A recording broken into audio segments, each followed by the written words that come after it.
안녕하세요, 여러분.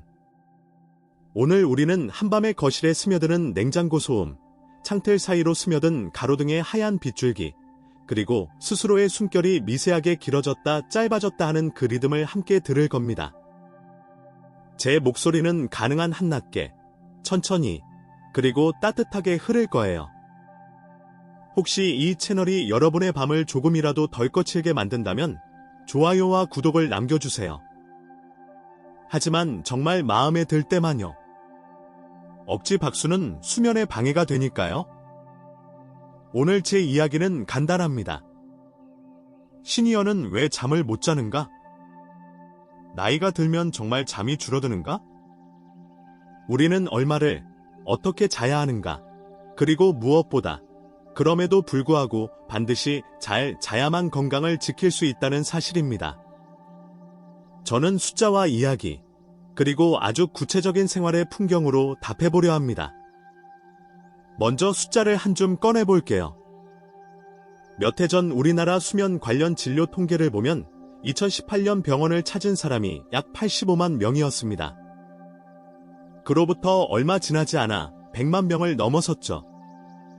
하지만 병원 문턱을 넘지 않는 이들이 훨씬 많다는 건 다들 아시잖아요. 이런 데이터의 보수성을 감안하면 실제로 잠 때문에 어려움을 겪는 사람은 그 몇 배, 아니 수천만에 이른다고 추정할 수 있습니다. 흥미로운 건 진료실 문을 두드리는 건 대체로 여성들이 더 많은데 연구를 펼쳐보면 남성에게서 잠의 질 저하가 더 뚜렷이 관찰되는 경우도 적지 않다는 점입니다.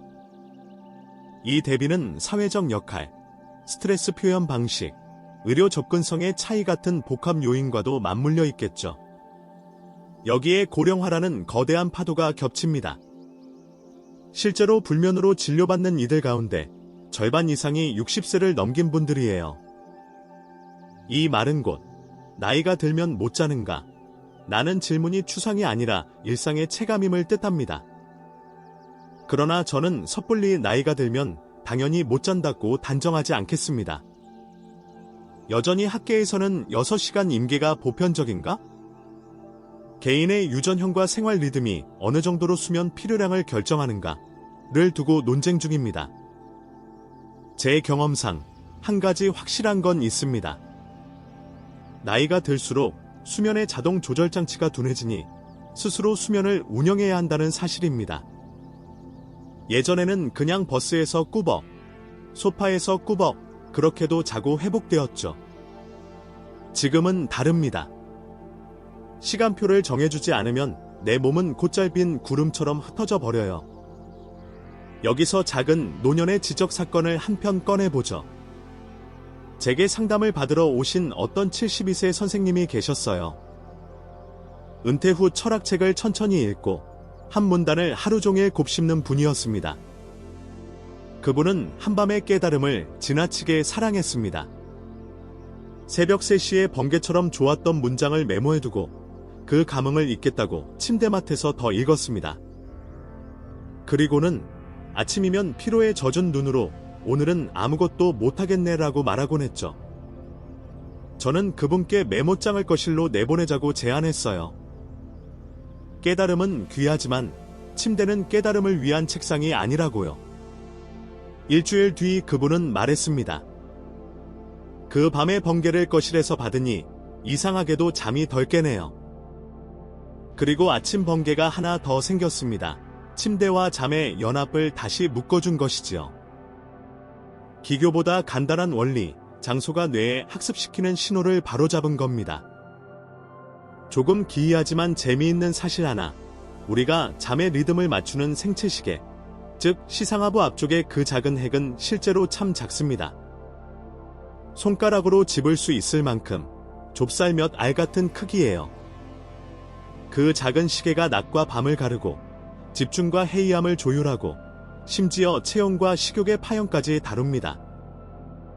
나이가 들면 이 부위의 질감이, 그러니까 세포의 활력이 꺼지듯 잦아듭니다. 젊을 때는 자동으로 낮에 음악을 크게 틀어주고 밤에 음악을 서서히 낮춰주던 DJ가 사라지는 셈이지요. 그렇다면 우리는 새로운 DJ를 고용해야 합니다. 그 DJ의 이름은 습관이고 악기는 빛과 시간표와 온기와 호흡입니다. 물론 저는 여러분의 일상에 매뉴얼만 들이밀고 싶진 않아요. 스스로도 의심하고 시험하고 데이터를 모읍시다. 통계를 사랑하되 사람을 더 사랑합시다. 예컨대 여성은 더 병원을 찾지만 남성은 더 나쁘게 잔다는 진술은 평균의 이야기에 불과할 수 있습니다. 여러분 자신의 커브를 그려보세요. 기상 시각, 취침 시각, 카페인 섭취 시각, 낮잠 여부, 신체 활동량, 저녁 조명의 색온도, 그리고 밤사이 깨었던 횟수. 이 일주일치 표만으로도 여러분의 수면 경제는 금세 윤곽을 드러냅니다. 저는 이 채널에서 늘 말합니다. 잠은 감성의 영역이지만 관리의 언어는 숫자입니다. 자, 이렇게 서서히 결을 만졌으니 첫날의 약속들을 간추려보죠. 오늘의 목표는 거창하지 않습니다. 왜 못 자는가를 남 탓, 나이 탓으로만 밀어두지 않고 내 손에 돌아오게 하는 것. 그 과정에서 여러분은 몇 가지 사실을 알게 될 거예요. 첫째, 잠은 정해진 때가 없으면 뒤로 미뤄진다. 둘째, 잠은 충분한 피곤이 없으면 앞으로 당겨지지 않는다. 셋째, 빛은 각성의 마스터 스위치다. 특히 푸른빛은 강력하다. 넷째, 침대는 잠과만 사랑해야 한다. 다섯째, 6시간은 흔히 말하는 건강의 임계선이지만 개인 최적점은 실험으로만 알 수 있다. 이 지점은 여전히 학계에서도 논쟁 중이다. 마지막으로 나이 든 몸은 잘 부탁해. 운영자는 너야 라고 말하고 있다. 그러니 우리는 DJ가 되어야 합니다. 재생 버튼은 아침의 햇빛, 일시정지는 오후의 카페인 컷오프, 페이드아웃은 전구색 조명과 느린 호흡으로. 그리고 혹시 지금도 소파에서 눈꺼풀이 반쯤 내려왔나요? 잠깐 그대로 주무시진 말아요. 이 영상이 끝나면 작은 루틴 하나만 시작해봅시다. 기상 시각을 오늘 기준으로 적고 그로부터 6시간 혹은 7시간 뒤를 취침 시각으로 임시 지정. 오늘 밤은 그 사이를 지켜보는 겁니다. 실패해도 괜찮아요. 우리는 내일부터 30분씩 이틀 간격으로 시계를 옮길 겁니다. 이건 고난도 수술이 아니라 느린 체조니까요. 제 목소리는 그 체조의 카운트가 되려 합니다. 하나, 둘, 셋. 숨 고르고 목을 조금 왼쪽으로 굴리고 어깨에 들어간 힘을 아주 미세하게 풀고 여러분의 밤이 오늘부터 조금씩 복원되길 바랍니다. 우리가 매일 시계를 들여다보듯 뇌에도 작은 시계가 하나 숨어 있습니다. 좁쌀만 한 크기, 시상하부 속 깊숙이 자리한 생체시계입니다. 낮에는 집중을 돋우고 밤에는 억제를 걸어 몸 전체의 호흡과 체온, 심지어 식욕까지 흔들어줍니다. 그러나 나이가 들면 그 시계는 점점 작아지고 톱니는 헐거워집니다. 그러니 어제보다 오늘, 오늘보다 내일 아침이 조금 더 흐릿해지는 것이죠. 어떤 분은 머리만 대면 자던 시절이 그립다고 말합니다. 하지만 솔직히 고백하자면 저도 이제는 하루 중 졸음이 파도처럼 들이닥쳤다가 썰물처럼 빠져나가는 걸 느낍니다. 그래서 저는 스스로에게 말합니다. 이제부터는 시계의 주인이 바로 나야. 빛은 이 시계를 조율하는 가장 강력한 도구입니다. 아침 햇살 속의 푸른빛, 청색광은 눈을 거쳐 시상하부를 자극하고 단백질 생성의 파동을 다시 세워줍니다. 반대로 저녁의 강한 LED 조명은 그 파동을 망가뜨립니다. 학자들 사이에서도 논쟁은 있죠. 모든 노인은 빛만으로 리듬을 되찾을 수 있는가? 시력 저하가 오면 효과는 줄어드는가? 라는 질문들 말입니다. 확실한 건 낮 동안의 햇빛 노출이 적을수록 밤의 수면 압력은 희미해진다는 사실입니다. 백내장이나 녹내장으로 빛이 덜 들어오면 뇌는 마치 해가 덜 뜬 세상에 사는 것처럼 반응합니다. 저는 늘 말합니다. 밤이 문제가 아니라 낮이 문제다. 활동량은 중요한 변수입니다. 신체에 질환이 있든 없든 나이가 들면 활동량이 줄어드는 건 자연스러운 흐름이죠. 그러나 여기서 아이러니가 발생합니다. 어떤 분들은 오히려 과도하게 걸음을 채웁니다. 하루 2만 보, 3만 보. 새벽부터 산을 타고 내려와 저녁이면 이미 몸이 녹초가 되죠. 그런데 정작 그날 밤엔 2~3시간 뒤척이다 새벽에 깨버리는 겁니다. 이유는 단순합니다. 뇌 속 아데노신 의자가 줄었으니 아무리 많이 쌓아도 충분히 졸음을 만들지 못하는 겁니다. 많이 움직이면 더 잘 잔다는 신념은 젊을 때 통용되던 법칙일 뿐 노년에게는 근육만 지치게 하는 잔혹한 농담일 수 있습니다. 약물은 또 다른 잠의 적입니다. 60세 이상 한국인의 평균 복용 약 개수는 4.5개라고 합니다. 심장, 당뇨, 관절, 혈압 약이 기본이고 여기에 건강보조제, 비타민, 허브 캡슐이 얹어지죠. 화학 성분이 몸속에서 분해되고 대사되는 과정에서 수면 구조를 방해하는 경우가 흔합니다. 예를 들어 베타 차단제 같은 심장약은 악몽을 늘리고 이뇨제는 새벽마다 화장실을 불러냅니다. 흥미로운 학술 논쟁은 여기에 있습니다. 불면을 일으키는 건 약 자체인가? 아니면 그 약이 다스리려는 질병인가? 의사들은 늘 이 질문을 두고 머리를 맞댑니다. 그러나 환자 입장에서는 단순합니다. 어쨌든 나는 깼다. 스트레스와 걱정은 말할 것도 없습니다. 나이가 들면 경제적 문제, 가족 문제, 그리고 고립의 문제까지 겹칩니다. 독거노인의 수면 연구를 보면 외로움이 생체식의 리듬을 무너뜨리는 가장 강력한 요인 중 하나로 꼽힙니다. 낮에 대화 한마디 없이 지낸 날, 그날 밤은 대체로 뒤척임이 잦습니다. 뇌는 사회적 자극을 깨어 있으라는 신호로 착각하기도 합니다. 아이러니하죠? 고독이 오히려 각성을 불러일으키다니. 낮잠은 달콤하면서도 위험한 함정입니다.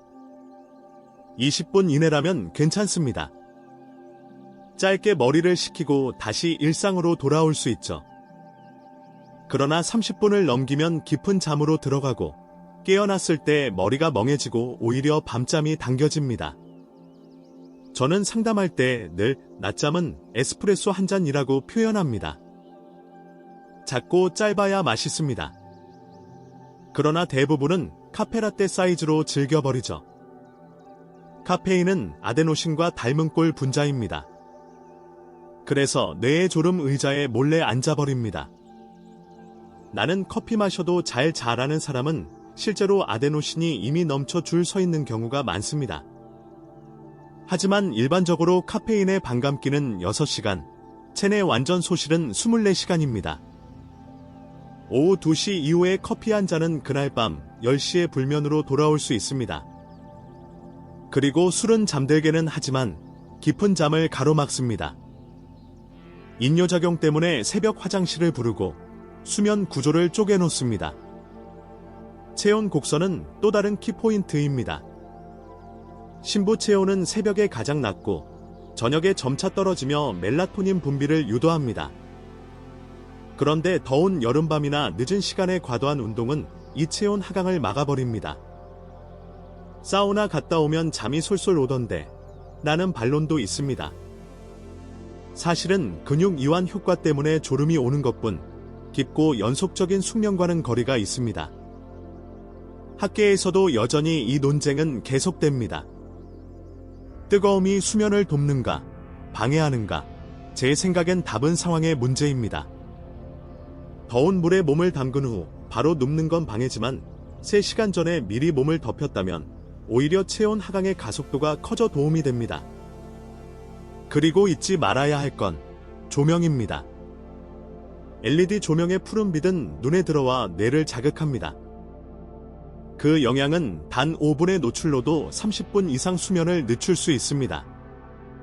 집 안을 호텔처럼 노란 전구색으로 바꾸는 것. 단순해 보여도 효과는 확실합니다. 결국 낮에 작은 선택들이 모여 밤에 큰 수면을 짓습니다. 나는 왜 자꾸 깨는 걸까? 라는 질문의 절반은 밤이 아니라 낮에서 답을 찾아야 합니다. 저는 오늘도 제 책상 위 커피잔을 내려놓으며 스스로에게 묻습니다. 이 한 모금이 오늘 밤 몇 분의 뒤척임이 될까? 우리는 결국 리듬을 다시 짜야 합니다. 이미 헐거워진 톱니를 붙잡으려 애쓰기보다 새로운 톱니를 끼워 넣는 편이 더 현명하지요. 그래서 저는 이렇게 말합니다. 빛과 운동, 그리고 식사가 당신의 새로운 시계공이다. 기상과 취침 시간을 고정하는 것, 낮에 햇빛을 의식적으로 쬐는 것, 오후의 운동과 저녁의 조명을 조절하는 것. 이 단순한 조정들이 시니어의 잠을 지켜주는 핵심 프로토콜입니다. 먼저는 기상과 취침 고정입니다. 전날 2시간밖에 못 잤더라도 아침에는 정해둔 시각에 일어나야 합니다. 여기서 흔히 듣는 불만은 그러면 하루가 너무 피곤하지 않나요? 입니다. 맞습니다.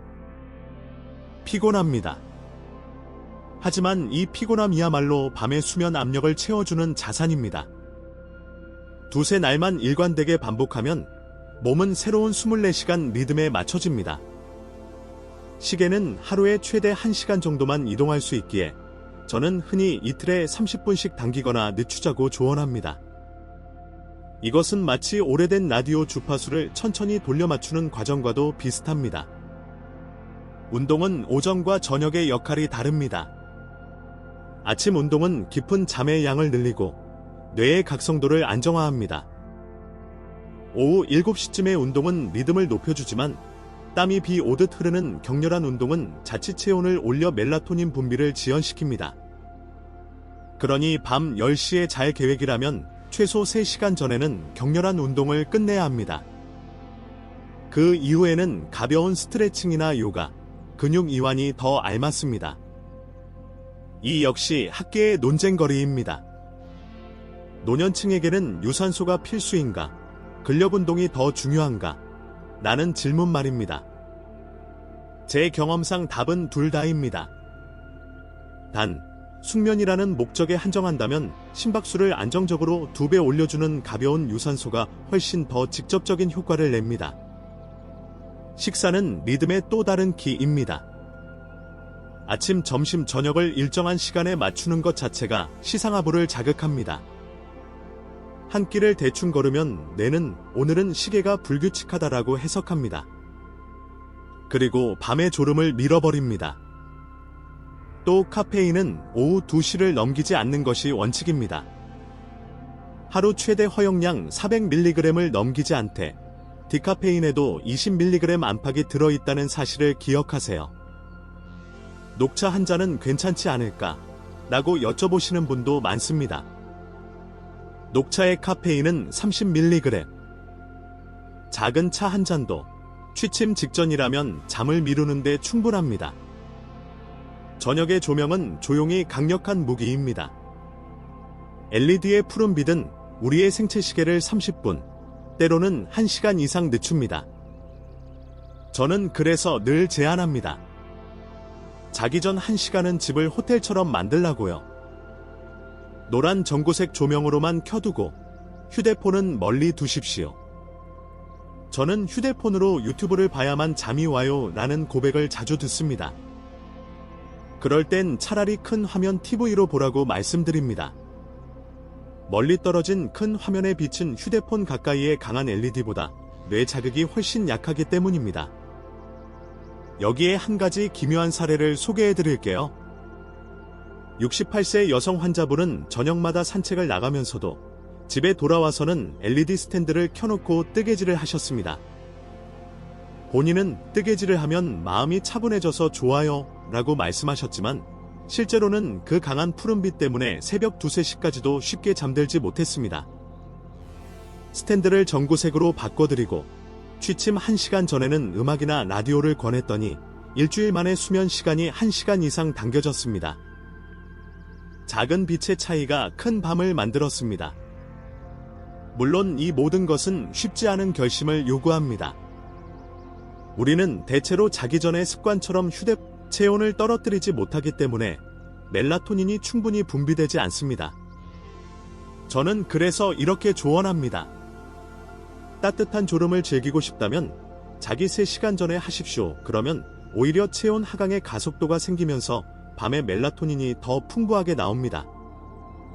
이제는 작은 실험들을 소개하겠습니다. 첫 번째 실험은 낮잠 20분 규칙입니다. 알람을 맞추고 누워도 좋지만 절대 깊게 눕지 말고 20분 안에 깨십시오. 며칠만 반복해도 뇌는 얕은 수면만 빠르게 경험하고 개운하게 일어나도록 학습합니다. 만약 30분을 넘겼다면 실험은 실패입니다. 그날 밤 더 뒤척일 가능성이 크지요. 두 번째 실험은 6시간 임계 관찰입니다. 여러 연구에서 하루 6시간 이하 수면이 사망률, 치매, 고혈압 위험을 2배로 높인다고 보고됩니다. 그러나 모든 개인에게 이 수치가 똑같이 적용되는 건 아닙니다. 소위 숏슬리퍼, 슈어트슬리퍼는 6시간만 자도 멀쩡하고 롱슬리퍼는 9시간을 자야 낮에 졸음을 느끼지 않습니다. 그래서 스스로 2주간 실험해보는 겁니다. 하루는 6시간만 자고 하루는 7시간, 또 하루는 8시간. 낮 동안 도서관이나 조용한 방에 앉아 책을 읽을 때 졸음이 오는지 관찰합니다. 커피는 마시지 말고 낮잠도 자지 말아야 정확한 데이터가 나옵니다. 그렇게 얻은 체감이 바로 나만의 최적 수면 시간입니다. 세 번째 실험은 5일 자기 발견입니다. 일주일을 내어 매일 같은 시각에 자고 같은 시각에 일어납니다. 밤중에 깨더라도 억지로 버티며 침대에 머물다가 도저히 더는 잠이 안 오면 일어납니다. 그리고 낮잠 없이 하루를 보냅니다. 이 과정을 5번 정도 반복하면 자연스럽게 나의 생체 시계가 원하는 기상 시각이 드러납니다. 마치 라디오 채널이 잡히듯 일정한 시간대에 몸이 깨어나는 겁니다. 조금 기묘한 정보도 하나 얹어볼까요? 어떤 연구에서는 불면증 환자의 뇌는 잠자는 중에도 위협 자극을 더 민감하게 감지한다는 결과가 나왔습니다. 즉, 외부 소음이 미세하게 들려도 뇌가 위험 신호로 받아들여 쉽게 깬다는 것이죠. 이는 진화론적 잔재일 수 있습니다. 젊을 때는 덜 예민했지만 나이가 들며 뇌가 다시 야생의 토끼 모드로 돌아가는 셈입니다. 이런 이유로 노인에게는 소음 차단이 특히 중요합니다. 결국 핵심은 이렇습니다. 오해를 믿지 말고 실험으로 직접 확인하라는 것. 내 몸이 어떻게 반응하는지 관찰하고 기록하는 것.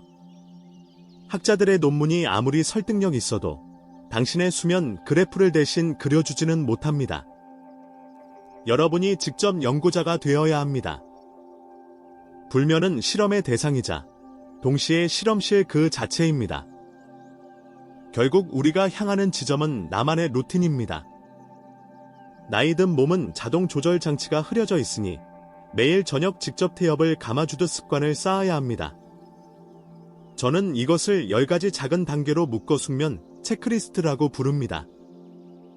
첫째, 같은 시각에 일어나고 같은 시각에 눕습니다.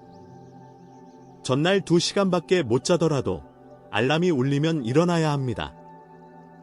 둘째, 낮잠은 20분 이내로 제한합니다. 셋째, 카페인은 오후 2시 이전까지만 허용합니다. 넷째, 술은 수면 유도제가 아니라 수면 파괴자라는 사실을 기억합니다. 다섯째, 저녁 식사와 격렬한 운동은 취침 4시간 전에는 끝냅니다. 여섯째, 자기 3시간 전에는 가벼운 산책이나 스트레칭으로 몸을 풀어줍니다. 일곱째, 잠자기 1시간 전에는 모든 LED 조명을 끄고 노란 전구색 조명으로만 생활합니다. 여덟째, 스마트폰은 멀리 두고 대신 얇은 책 한 권을 들거나 음악을 틉니다. 아홉째, 침대는 오직 수면만을 위한 장소로 남겨둡니다. 열째, 필요하다면 멜라토닌 보충제를 전문가의 지시에 따라 같은 시각에 섭취합니다.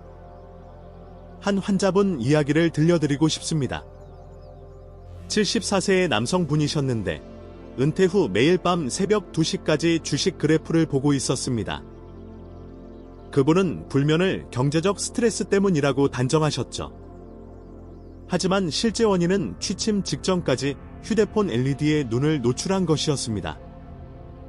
블루라이트 차단 안경을 쓰고 밤 10시 이후에는 큰 화면 TV로만 시장 뉴스를 보도록 바꿔드렸습니다. 그리고 책상 위에 적어둔 10가지 체크리스트를 매일 지키도록 했습니다. 석 달 뒤 그분은 이렇게 말씀하셨어요. 돈 걱정은 여전하지만 이제는 밤이 두렵지 않습니다. 여기서 또 하나의 기묘한 정보. 멜라토닌 보충제는 나라에 따라 약으로도 건강보조제로도 취급됩니다.